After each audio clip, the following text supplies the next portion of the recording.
Boldwood presents The Orphan Songbird, written by Chrissie Walsh and read by Anne Dover.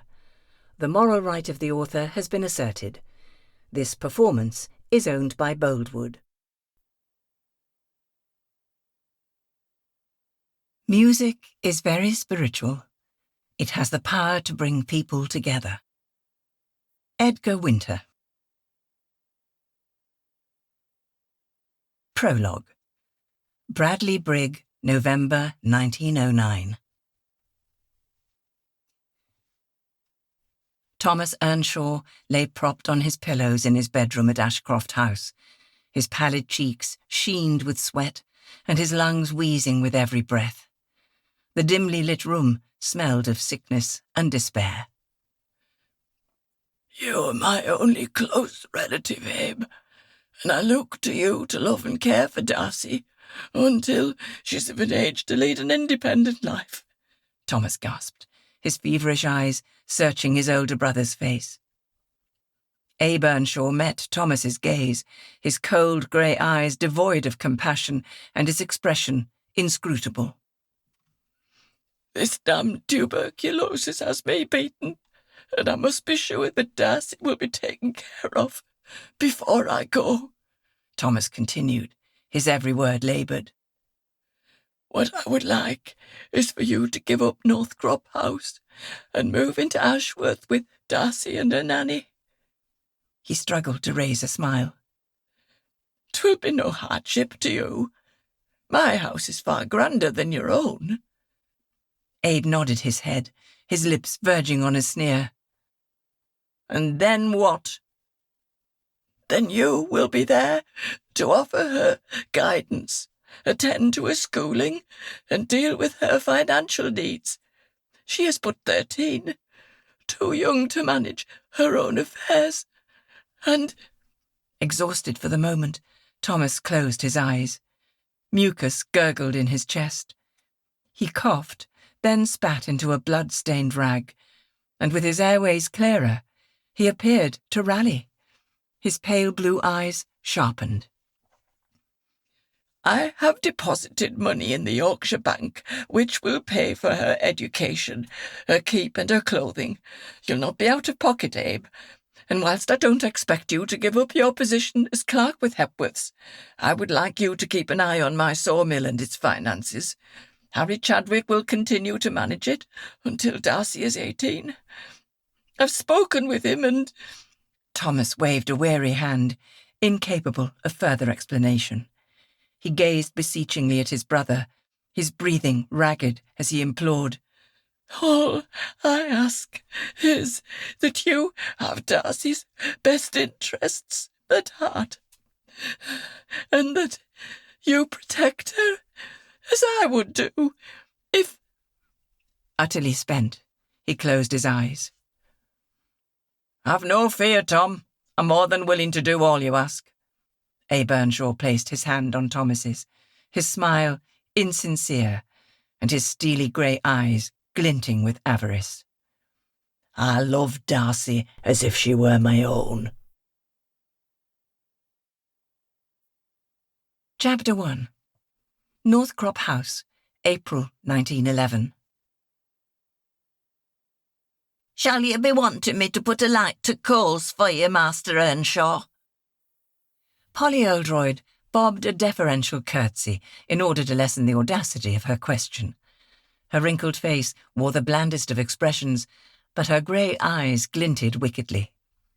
A chill wind rattled the windows of the bitterly cold, sparsely furnished parlour in Northcrop House as she spoke, and a vicious draught caused the gaslights to throw ugly dancing shadows on the walls. "Indeed I would not," Abe Earnshaw barked, his whiskery jowls wobbling with irritation under his ferocious glare. "You know the rules as well as I do, or you should by now. No fires after first day of spring, Polly, and seeing as we're now into April, you shouldn't need to ask." Undeterred, the aged housekeeper tried again. "It'll take but a minute, sir. I think perhaps Miss Darcy's feeling a mite cold," she persisted, her eyes pitying as she glanced at the shivering girl. Darcy sat with her head bowed, her cornflower blue eyes fixed on her plate, and her pale, finely sculptured features hidden by the curtains of her shimmering blonde hair, straight as a die. "That's because she's nesh," Earnshaw sneered. "Now clear the table, then be off with you to your own home, you interfering old baggage." Pushing back his chair, he stamped over to the couch by the fireplace. Darcy jumped to her feet. "I'll lend Polly a hand," she said, the desperation in her voice letting the housekeeper know that she was not so much offering to help as to escape being left alone with her uncle. "Thank you, miss. That'd be very kind of you." Polly's reply sounded overly grateful as she began clattering dishes and plates into piles on a large wooden tray. Darcy eagerly followed suit. "Stop that this instant, girl," Earnshaw bawled. "Leave the chores to the hired help. That's what she's paid for." Then, his harsh tone softening, he patted the couch and said, "Come, sit here by me." Darcy visibly quailed, and the dishes in her hand rattled perilously. She turned wild eyes on Polly, begging for her to intervene. The housekeeper shook her head hopelessly and pursed her lips in a remorseful grimace. "Sorry, lass," she mouthed. "I did try." Lifting the tray, she backed out of the room, saying as she went, "Good night, Master Earnshaw. Miss Darcy."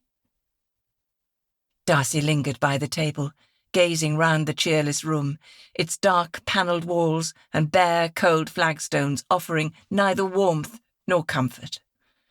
The ham and pickles she had just eaten turned sour in her belly. The clock on the mantelpiece chimed 9. "Don't keep me waiting, Darcy," her uncle called over his shoulder. Darcy took a deep breath, but it did little to calm the thudding in her chest. "I have a headache, Uncle Abe. I think I'll go straight to my room," she said, sounding far braver than she felt. He sprang to his feet. "I ordered you to come sit by me, and that is what you'll do," he roared, taking 2 quick strides and dragging her across the room. She winced as his fingers bit into the tender flesh of her upper arm. "Sit," he growled, tossing her onto the shabby velour couch. He flopped down beside her, his thigh pressed close to hers, and his sour breath wafting in her face.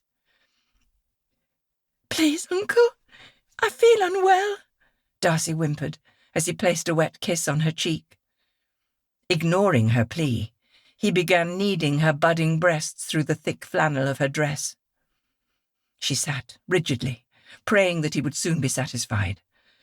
Her stomach began to churn, and a burning sensation flooded her chest. Then, bile rising in her throat, she started to retch. Abe Earnshaw reared his balding head and shoved her aside. "Go to your bed this instant, madam." Darcy needed no second bidding. Feet flying, she ran from the room and up the stairs to her bedroom. Shivering in the icy chill, she undressed and put on her nightgown, then plumped down on the end of the ancient feather bed. It creaked ominously. Like the rest of the house, her bedroom was shabby and Spartan, even though Abe Earnshaw wasn't a poor man. Yet he seemed to take some sort of twisted pleasure from eschewing creature comforts. But as Darcy tucked her freezing feet up under the hem of her nightdress, such comforts were the last thing on her mind. Tonight she had been subjected to another mauling, and the fear of what her uncle would do next jangled inside her head. It had all started some 3 months ago, shortly after her 15th birthday. At first it had been no more than lewd, appraising looks as he had eyed her burgeoning body, his gaze resting too long on her pert breasts and shapely hips. If that had made her squirm, it was nothing compared to what he had taken to doing in the past few weeks. Now he insisted on touching her, his large, rough hands groping her backside when he came up behind her, or, like this evening, forcing her to sit whilst he kissed her cheeks and groped at her breasts. She detested the feel of his hands and mouth. Tonight, had her retching not deterred him, he would have started to pant, sweat springing to his blubbery upper lip, and the bulge in his trousers swelling, then subsiding as he grunted and groaned. Darcy knew very little about the facts of life, but she knew that what her uncle was doing to her was very wrong. Feeling sick to her stomach, she curled up into a ball on the bed and wished with all her might that she still had a mother to guide her and a father to protect her. But her mother had been dead 7 long years, and her father almost 2. Her heart and head aching, and her tears dampening the quilt, she asked herself yet again how it had come to this. How was it that her father had left her in the care of his widowed, childless brother, when surely he must have known what an evil man Abe Earnshaw was? Rolling onto her back and staring up at the cracks in the ceiling, Darcy recalled the last time she had spoken at length with her father. She pictured his pallid face and imagined she could hear his ragged breathing as he had said, "Uncle Abe will take care of you. He's coming to live here at Ashworth." Thomas had forced a wan smile. "A man about the place to do as I would, if only that were possible. It breaks my heart to leave you, my darling, but I am leaving you in good hands." Darcy shuddered at the memory. She had been left in the filthiest hands imaginable. Her father's death had left her numb. Lost in her grief, she'd been incapable of taking control over what had happened next, and now she was suffering the consequences. Uncle Abe had immediately sold Thomas's fine house in Bradley Brigg, the busy mill town that had been Darcy's home for the first 13 years of her life, and taken her to live with him in Northcrop House. Then he had readily given up his job as a clerk and had taken over the running of the sawmill. He was now a wealthy businessman. Darcy was unaware that by rights she was the owner of her late father's enterprising business that supplied timber to all manner of developments in the prosperous West Riding. New, gigantic cloth mills were being built along the banks of the River Colne, and engineering works were springing up in the towns in the valley, the merchants and industrialists building fine mansions in the countryside. The sawmill was a lucrative source of income, but at 13 years of age, Darcy had understood none of this. She presumed that the sawmill now belonged to her uncle, and Abe Earnshaw encouraged that belief. To the outside world, Abe styled himself as a gentleman and the benevolent guardian of his dead brother's daughter. In his own home, Darcy and Polly knew him to be a parsimonious, miserable taskmaster, and, just lately, a disgusting pervert. With no one to turn to, Darcy was at his mercy. Downstairs, slumped on the couch in the parlour, Abe Earnshaw ground his teeth. The girl was driving him out of his wits. Initially, he'd only taken her in as a means of getting his hands on the sawmill's finances and making himself a fortune into the bargain. But now the child had blossomed into a pretty young woman, tempting him with her every movement. He'd be damned before he let her inherit the sawmill, and he'd deal with that when the time came. But for now he had other things on his mind, and his frustration turned to seething desire. Shifting uneasily on the couch, he recalled his most recent fumble with the landlord's daughter in the yard behind the Cock and Bull. She was but 12, yet she had known just how to satisfy him. His loins grew hot at the memory of her eager little hands and mouth, and he reared to his feet. His brother's namby-pamby daughter needed to be taught a lesson. The stairs creaked, and Darcy jumped to her feet, her heart leaping up into her throat and her breath pent as she listened to her uncle's heavy tread on the landing. The footsteps stopped outside her door. Unable to move a muscle, she willed them to go on, taking Abe to his own room. Then, mesmerized, she watched the doorknob turning. Her uncle stepped into the room. He had removed his jacket and waistcoat and the collar of his shirt. His trousers, suspended by a pair of striped braces, were unbuttoned. Too late, Darcy realized that she was trapped between the confines of the bed and the dressing table. She backed up to the wall, her eyes darting left and right as she looked for a means of escape. Abe watched her impassively. She had nowhere to run. Locked in the narrow space, Darcy cowered against the wall, her heart jolting against her ribs. Slowly, like a wolf teasing its prey, her uncle closed in on her. Darcy broke into a cold sweat. "Please, Uncle," she begged brokenly. "What you are doing is not right." She pressed her back harder against the wall, rage and desperation bringing tears to her eyes. "I'll tell you what's not right," he snorted, 2 strides bringing him close enough for her to smell his breath. "It's not right that I should have to pay for the services of the filthy whores in town when I have a peach in my own home that's ripe and ready for plucking." He grabbed her arms in a vice-like grip. Then, laughing loudly at her feeble attempt to break free, he pulled her with him as he backed onto the bed. She filled her mouth with saliva and spat in his face. He flinched. His grip loosened, and Darcy struggled all the more. But her twisting and wriggling seemed only to excite him. She butted her head into his face, and he clamped his teeth round a lock of her hair and yanked at it. Darcy screeched, her scalp on fire as the roots of her long blonde tresses protested.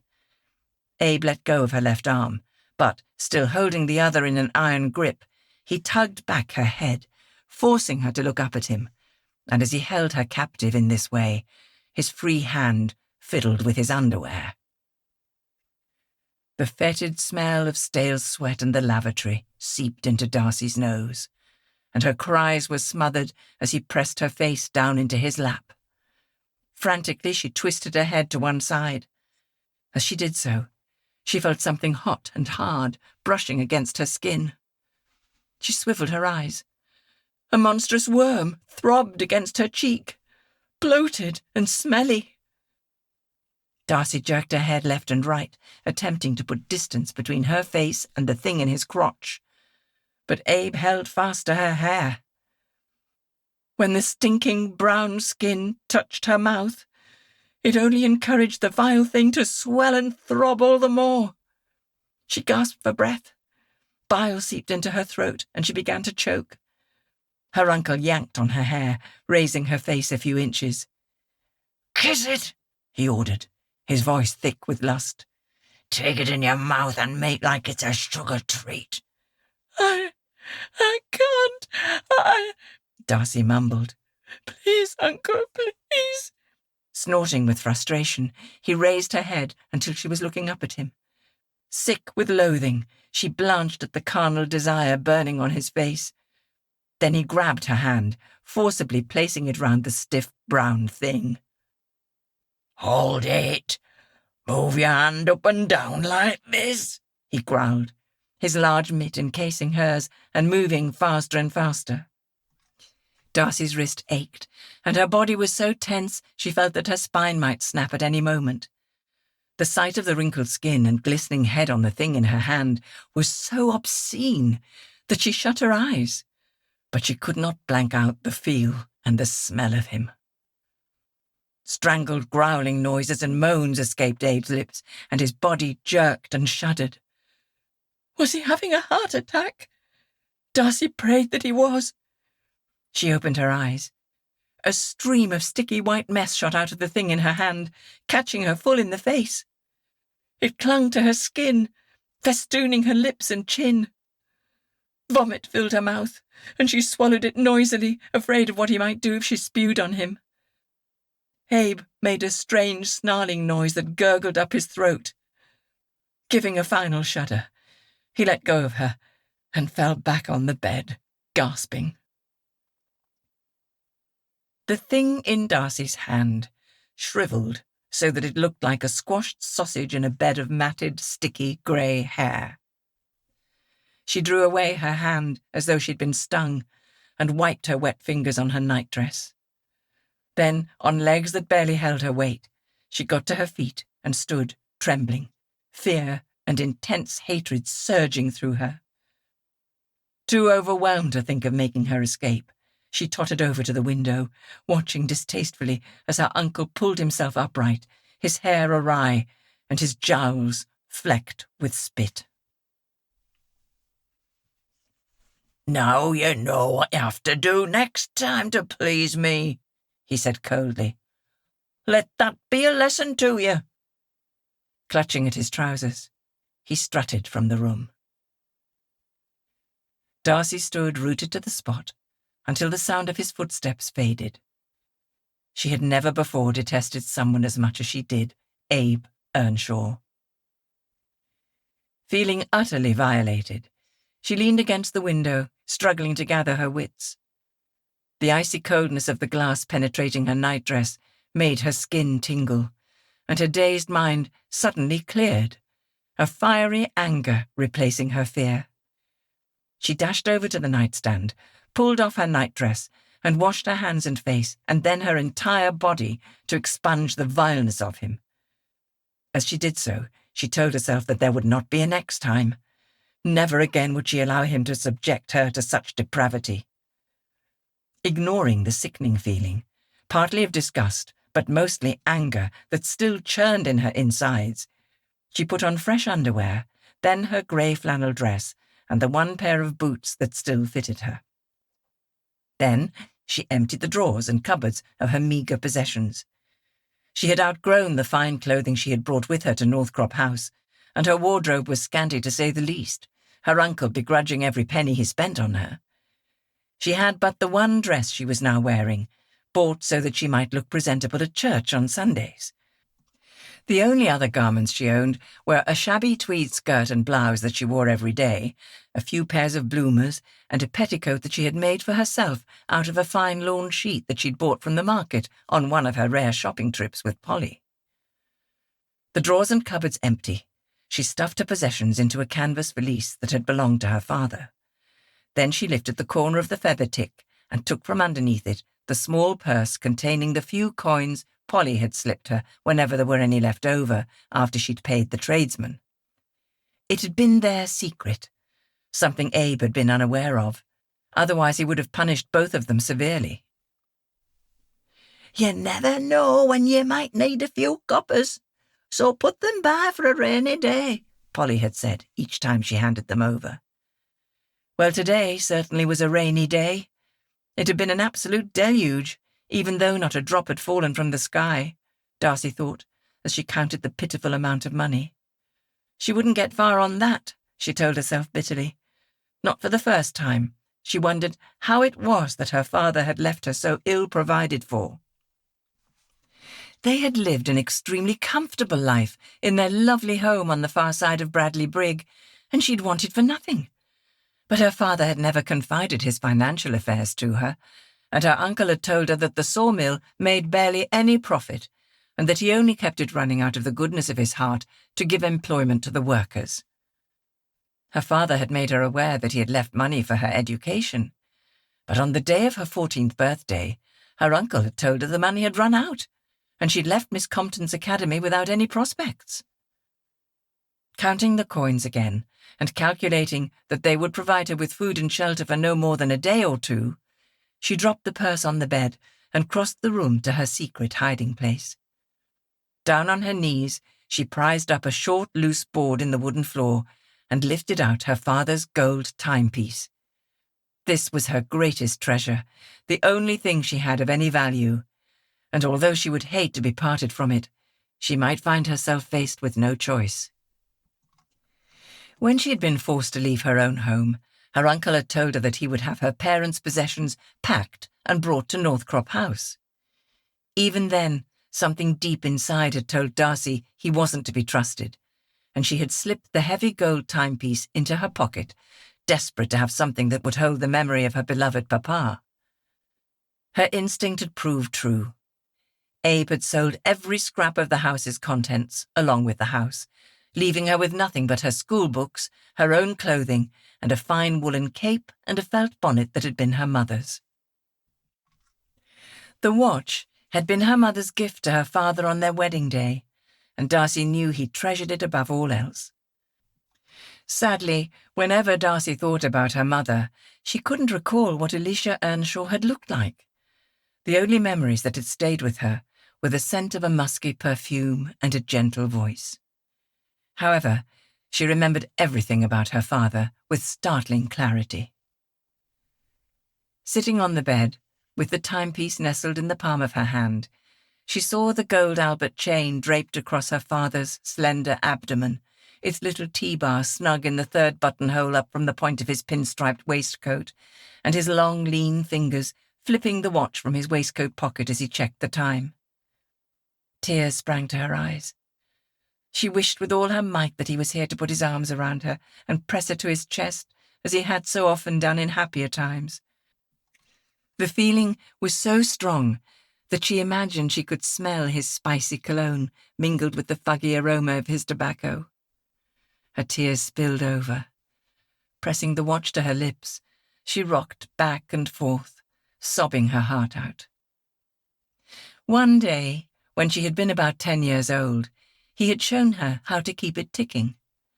On the day she had claimed it, the hands had stopped moving. She had twisted the small gold knob on top that wound the spring and set the hands to the right time.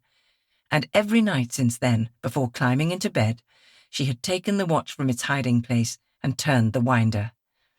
It was her way of keeping her father's heart beating, even though he was dead. She cried until she was empty. Then, wiping her eyes on her sleeve, she flipped open the watch case. The hands on the pearly white dial told her that it was 5 minutes after 10. She got off the bed and crossed to the window, staring out into the pitch-black night. Not a star in the sky, and she trembled at the thought of walking the dark roads into Bradley Brigg and beyond to God alone knew where. Silently cursing her lack of knowledge of the wider world, she tucked the timepiece into the deep pocket of her dress and went back to sit on the bed and think. Her thoughts were dismal as she contemplated the narrowness of her experience. Her parents had cosseted her. Her expeditions to the town and into the surrounding district had been taken in a carriage that knew exactly where it was going, and her weekday journey to and from school had been in a pony and trap. Since leaving school, the furthest she had ventured was to the grocery, less than a mile away. She had never wandered the streets freely, and the cold realization that she had led a far too sheltered life filled her with a sense of hopelessness. Who could she turn to for help? She thought of Polly. The old housekeeper had shown her nothing but kindness since she had come to live in Northcrop House, and it occurred to her that it might be wise to seek her advice before setting off to where and what she didn't know. Furthermore, she wouldn't want her sudden disappearance to distress the old woman. So with that in mind, she decided to call on her before leaving the hateful Abe Earnshaw and the town of Bradley Brigg behind. There was nothing to keep her here. Her thoughts tumbling, her mouth dry and her hands trembling, Darcy placed the valise by the bedroom door, and taking the dark blue woolen cape from where it hung on the back of the door, she laid it on the bed. Should she leave the house now, whilst her uncle slept, and find somewhere to shelter until she called upon Polly? Or should she wait? Polly had told her that she rose at 4 every morning, but that was almost 6 hours away. Confused and afraid, she sat on the edge of the bed again, wringing one hand with the other. Her scalp still tingled from her uncle's cruel, clawing hand, and she rubbed the sore patch. As she gently moved her fingers in circles under her hair, she realized that even raising her arm hurt, and that her entire body ached with tension. She didn't feel fit enough to walk anywhere. The silence was oppressive. When an owl hooted outside in the yard, Darcy almost jumped out of her skin. The bird's cry lured her to the window. A mere sliver of a pale, watery moon moved slowly across the heavens, but its pale, sickly light did not reach the yard below. Darcy imagined walking between the dark hedges that lined the road to Polly's cottage and Bradley Brigg. Filled with terror, she decided to bide her time. Her uncle was a heavy sleeper and rarely got out of bed before 7. All this worry made her feel dreadfully weary, so she went back to bed. Propped up on the pillows, with the timepiece in her hand, she settled down to wait. Chapter 2. Darcy woke with a start, her heart pounding and blood singing in her ears. Had she slept too long and left it too late to make her escape? Frantically she glanced at the timepiece, breathing a sigh of relief when she saw that it was but 10 minutes past 4. Time to make a move. She rolled to the edge of the bed, panic making her throat tight at the thought of what she was about to do. The bed creaked, as it always did whenever she removed her weight from it, and as she planted her feet on the floor, she waited and listened. The house was still. All she could hear was the moaning wind against the window panes. She put on the cape and bonnet. Stealthily she crossed to the door. It rasped on its hinges, and she silently cursed her uncle's neglect. He never maintained anything in Northcrop House. Trembling on feet that didn't seem to belong to her, she lifted the valise and stepped out onto the landing. Again, she waited and listened. All she heard was the thudding of her own heart and the faint rumble of Abe's snoring. So, picking up her feet, she descended the stairs nimbly, avoiding the loose treads that rattled. At the bottom she listened again, then crept into the kitchen. Desperate to ease her parched throat, she filled a glass with water from the jug on the table. The refreshing drink calmed her jangling nerves. Steeling her resolve, she lifted the valise, then opened the back door, and, closing it softly behind her, she walked out into the black night and gusting wind. The darkness thickened and gathered round her. Her cape flapped like the wings of a frightened crow. Clutching at its edges with one hand, she hoisted the strap of the valise over her shoulder with the other. Then, head down against the driving wind, she hurried across the yard and into the lane leading to Polly's cottage. She dared not look back. High above, the branches of the trees swayed, their witch-like arms creaking. Shivers ran down Darcy's spine. She had never before been out at this hour, and now the familiar lane seemed like a strange and fearsome place. Mustering her courage, she set out at a brisk pace, the wind buffeting her back and the valise dragging at her shoulder. A faint light glimmered in Polly's window. Darcy breathed a sigh of relief.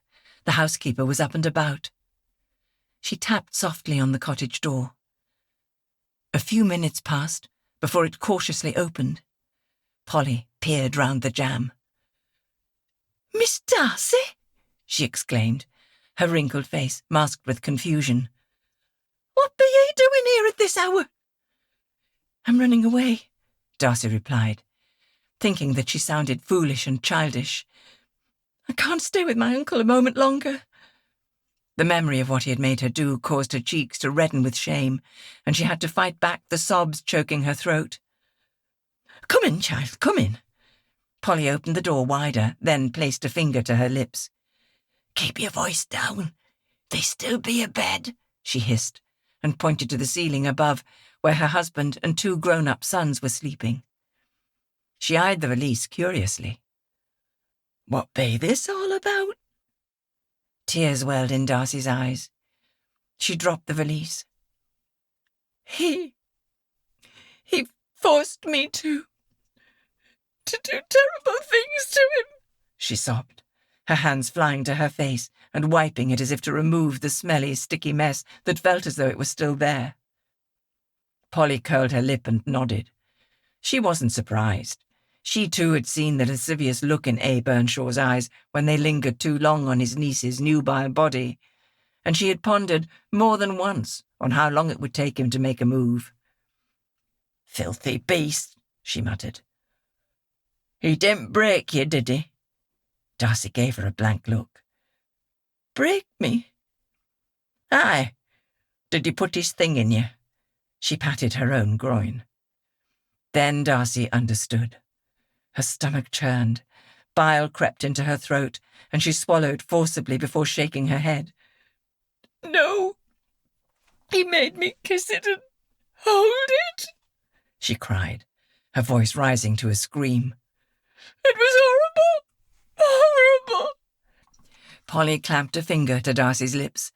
"Shush! You don't want them upstairs to hear you. Best not to mention it to anyone. But what am I to do? I can't go back. Where will I go? The old woman's heart was torn, but she had little help to offer.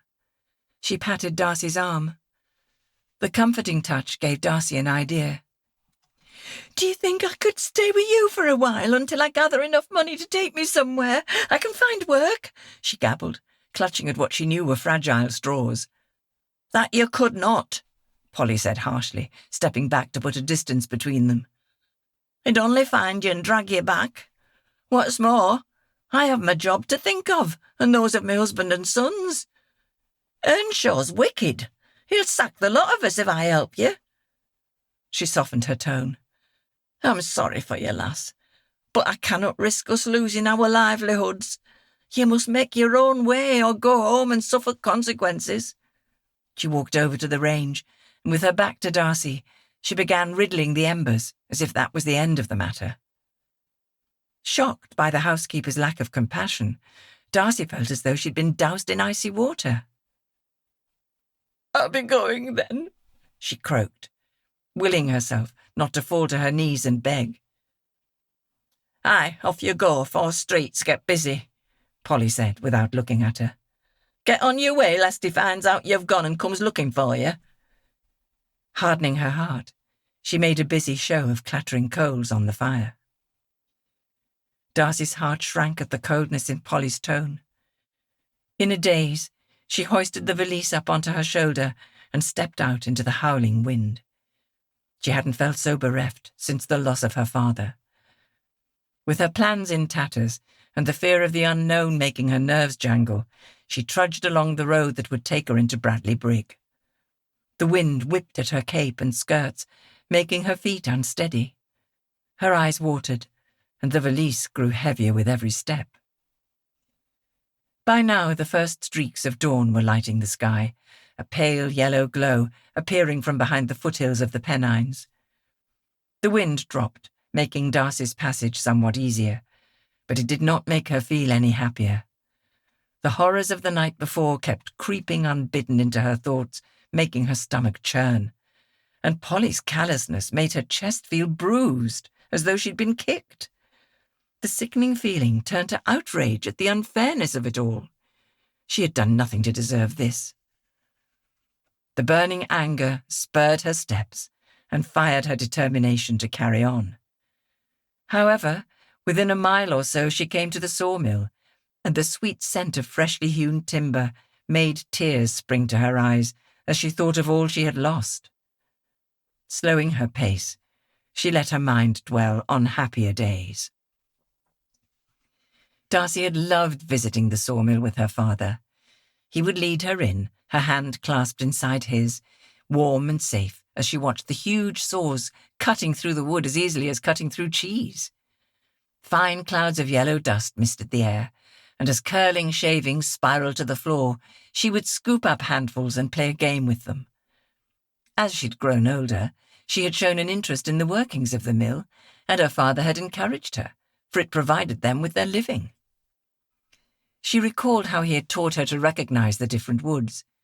She could still hear his gentle voice saying, "This is oak, Darcy, a good strong timber for spars and floorboards. And this is beech for the crafting of fine cabinets. And this beautiful stuff is mahogany that's come across the seas all the way from the Americas." Since her father's death, her uncle had strictly forbidden her to visit the sawmill. Paying him no heed, she had disobeyed him on 3 occasions.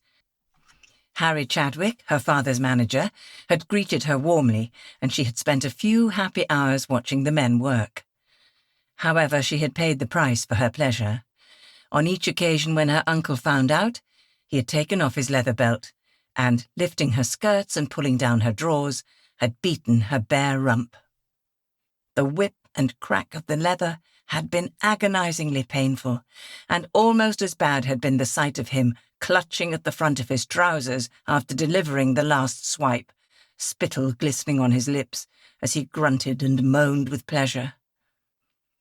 Darcy had learned her lesson. and it had been almost a year since she had last visited the place. Her memories were so painful that she came to a standstill, and standing outside the long, low buildings that were still silent at this hour of the morning, she put down her bag and leaned against the gatepost at the entrance to the mill. Lost in thought and heedless of the time ticking by, she wondered if the workers were as happy and cheerful as they had been in her father's day. It had always pleased her to see them laughing and joking with him as the saws buzzed and the planks were loaded onto the wagons. She could tell they held him in high regard and he them, and she couldn't imagine that her miserable penny-pinching uncle was appreciated in that way.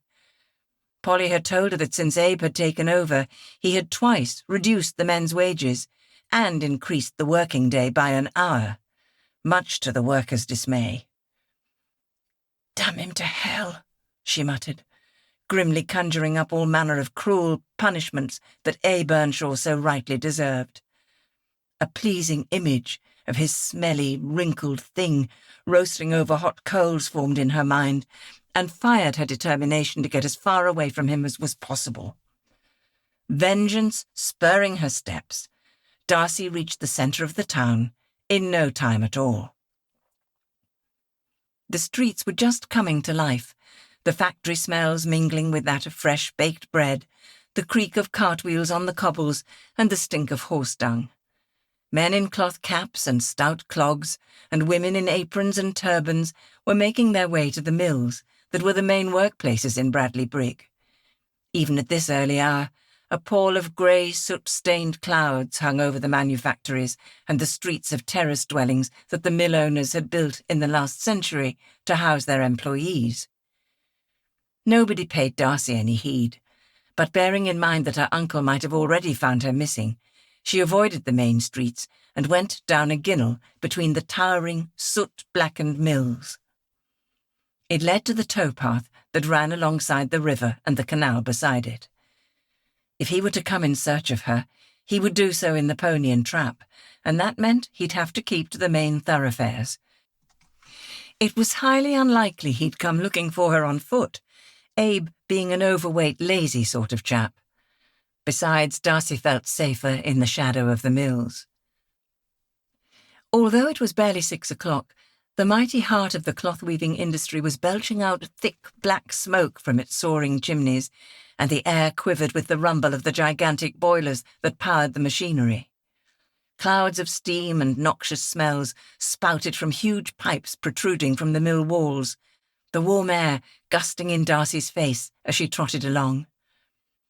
As the clock in Bradley Briggs church tower struck the hour, the mill's hooters blared, their mournful wail signalling it was time for work to begin. Within minutes, the steady clack of the weaver's looms accompanied Darcy's steps. She began humming a song about weavers that her nanny had taught her. She loved singing, and from an early age she'd had a sweet, clear voice and was quick to pick up a tune. Sometimes in the evenings she'd sing for her father, and as she softly sang about weavers and doffers and clacking looms, sad memories surged back. Abe Earnshaw had even taken the pleasure out of singing.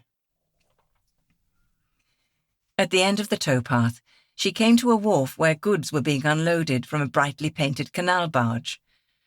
On its deck, a swarthy young girl of about her own age was heaving sacks of cabbages up to an older man standing on the wharf. He loaded them onto the back of a wagon. The girl was chattering and laughing as she worked. Darcy envied her, not because she wanted to heave sacks of vegetables, but because the girl had a purpose and was enjoying fulfilling it. She doesn't have to think about running away, Darcy thought peevishly. She most likely lives on the pretty barge with her parents, and the man loading the wagon is her father. Overcome with jealousy, and her shoulder aching, she dumped her bag on a low wall, wishing she could board a barge and glide down the still, deep waters of the canal with her father. As she sulked, the loading was finished. "That's it, Sam," the bargee shouted to the wagon driver. "That's getting a full load. See you next week." "Thank you kindly, Joey," Sam yelled back, and clucking his tongue and flicking the reins, he set the wagon in motion.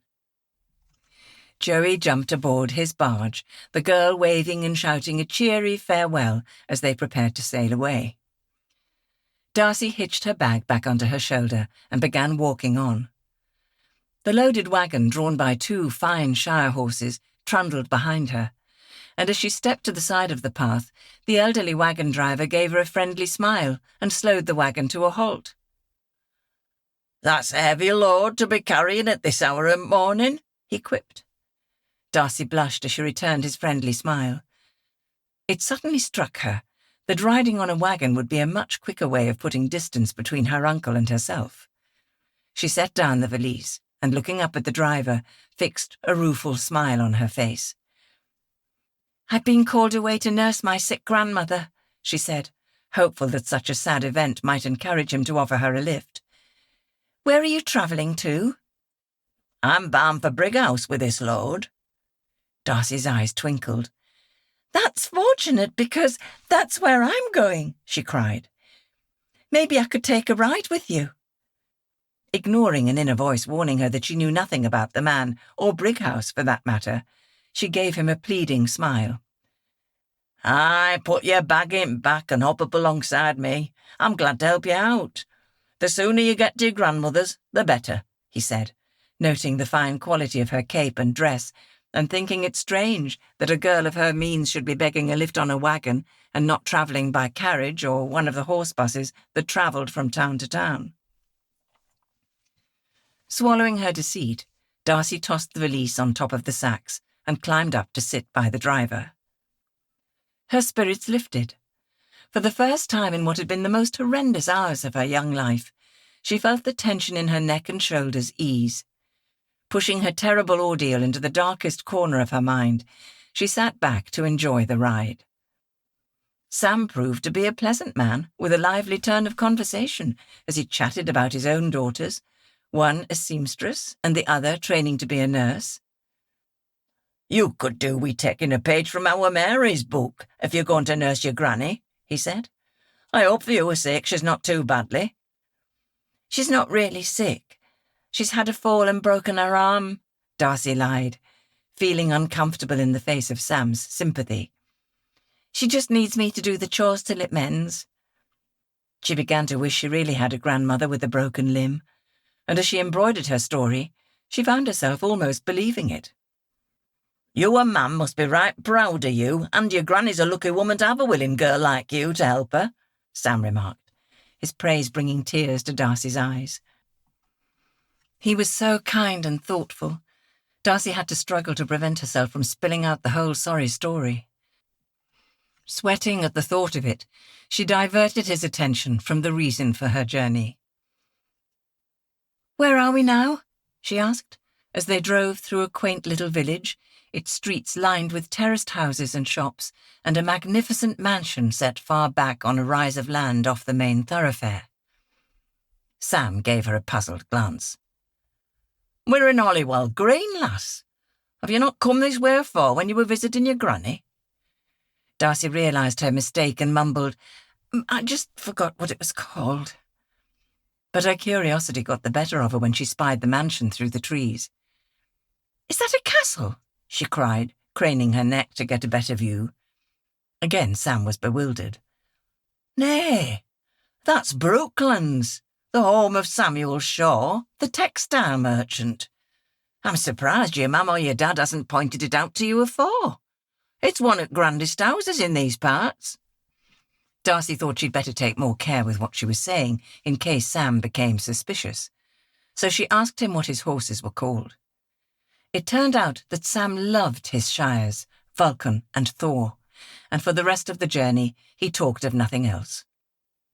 The wagon trundled down a steep slope and over a bridge, Sam announcing, "Well, here we are, lass. Brighouse. I'm going to deliver this veg at market down by canal. Where do you want me to let you off?" Darcy glanced wildly about her. She'd never been here before. On her right stood a huge cloth mill, the river on her left. But further down the street she could see shops and houses. "At the end of this street," she replied blithely. "My grandmother lives just round the corner." By now, Sam didn't believe a word that came out of her mouth, but he had his load to deliver, so he brought the wagon to a halt at the end of Commercial Street. "Will this do you?" He turned to face her, and pushing aside the niggling doubt that Darcy had spun him a pack of lies and that he was leaving an innocent young lass unprotected in a place he thought she knew little about, he gave her a warm smile. "Take care now," he said, as Darcy lowered herself to the pavement. She lifted her valise from the back of the wagon, then stood smiling up at him. "Thank you very much. You've been most kind, and I've enjoyed travelling with you." Then, fiddling with the clasp on the valise, she tentatively asked, "Should I pay you? I have money." Sam widened his eyes in astonishment at her naivety, and felt even sorrier to be leaving her alone. "Nay, lass, I don't want your money. And you be careful who you tell that to," he advised, his face wrinkled with concern. "Now, like I said, you take care, wherever it is you're going." He clucked to the Shires, and giving Darcy a parting wave, he trundled out of sight. Darcy stood uncertainly on the pavement watching him go. The street was busy even at this early hour, the shopkeepers raising their shutters and setting out their wares, and housewives with their baskets nipping in and out of a nearby bakery to buy freshly baked bread still warm from the ovens. Brighouse, like Bradley Brigg, was a child of the Industrial Revolution, its fortunes thriving due to the Calder and Hebel navigation, and the mills that dealt in wool, wire and cotton crowded the banks of the waterway. But all of this meant nothing to Darcy. She didn't know where to go or what to do. "Are you lost, love?" The friendly woman about to enter Soden Stanfield's boot and shoe shop carried a pair of heavy boots by their laces. She gave the mesmerised-looking young girl a quizzical frown. No, not at all." Darcy sounded far more confident than she felt. Realising she was drawing attention to herself by standing and staring about her, she moved on down the street past Turner's Painters and Decorators, and then Lancaster's Fish, Poultry and Game Shop, the strong smell of wet fish and dead animals making her quicken her pace, until she came to the Ring o' Bells public house. By now she felt dreadfully confused. Running away with no idea of where or what you were running to wasn't at all easy. She knew exactly what she was running from, and her hatred of Abe Earnshaw bubbled up inside her chest. He was to blame for forcing her out into what now seemed like a very foolish venture indeed. But she couldn't go back to Northcrop House. Never. Then she spied something that made her realise she hadn't run far enough. A heavy wagon loaded with planks slowly trundled past, the sweet smell of freshly hewn wood catching her attention. She saw the painted board on the side of the wagon bearing the name Thomas Earnshaw, timber merchant. The sight of her father's name galvanised her into action. What if the driver had seen and recognised her? Would he report back to her uncle, tell him of her whereabouts? She needed to go further to escape his clutches. Quickening her pace, she hurried to the crossroads. There she saw a horse bus at a standstill, the horses standing patiently as the driver waited for people to alight and others to climb aboard. The sign above the driver's window read Halifax. Darcy dashed to join the queue and, her fingers fumbling, hurriedly opened the valise and pulled out her purse. "Halifax," she said, proffering her fare, her disappointment showing when she saw how depleted her purse suddenly was. "Thank you," she muttered, and almost wishing she could change her mind and reclaim the coins, she climbed the stairs to the upper deck, pleasantly amazed by the view of the town, a towering building bearing the name Sugden's Flour Mill, a fine church with a square tower, and tall mill chimneys belching smoke over long glass-roofed sheds that she knew housed weaving looms and spinning mules, just as they did in Bradley Brigg. To Darcy, one place seemed very similar to another, yet totally unfamiliar. Chapter 3. "What do you mean? Gone, master?" Polly turned her rheumy eyes from the pan in which the rashers of bacon sizzled and looked innocently at Abe Earnshaw. "Gone, you blithering idiot! Gone and taken her clothing with her," he bawled, neglecting to add that he had discovered Darcy's absence when he had gone to her room with the intention of furthering what had occurred the night before. "Taken her clothes, you say?"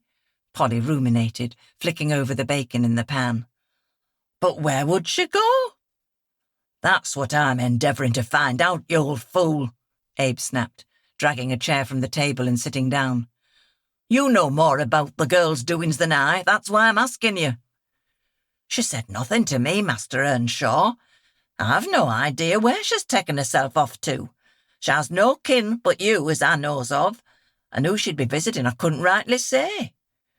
Sounding thoroughly disinterested, Polly slapped the bacon onto a plate and set it on the table in front of him.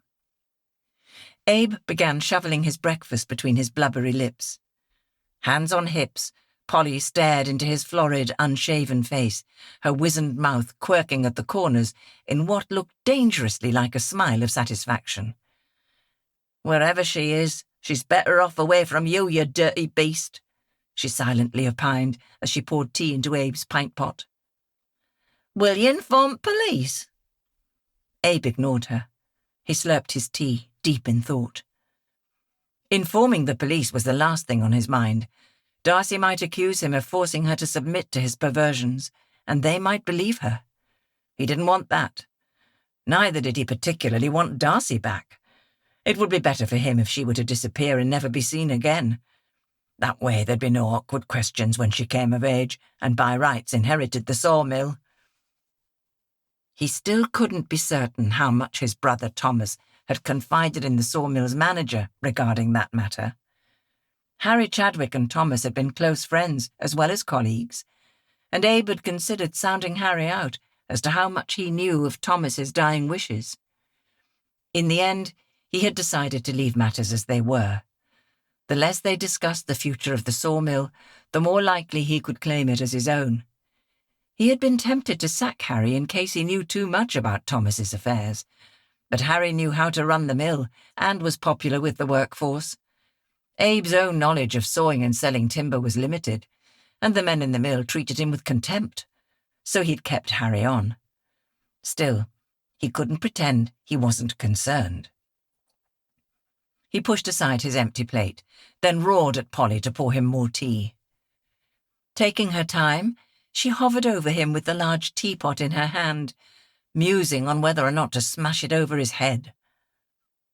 When his cup was full again, Abe grabbed Polly's free wrist so hard he made her squeal. "You keep your gob shut about the girl," he snarled. "If anybody asks, tell 'em she's gone to stay with a distant cousin in the Lake District. Otherwise it'll be you a job and those of your husband and sons that'll be forfeited." He flung her away from him, her old bones quaking and the teapot smashing to the floor. "Do you understand me?" "Aye, master," Polly growled, rubbing her aching wrist. "Good. Now clear up this mess, you old witch."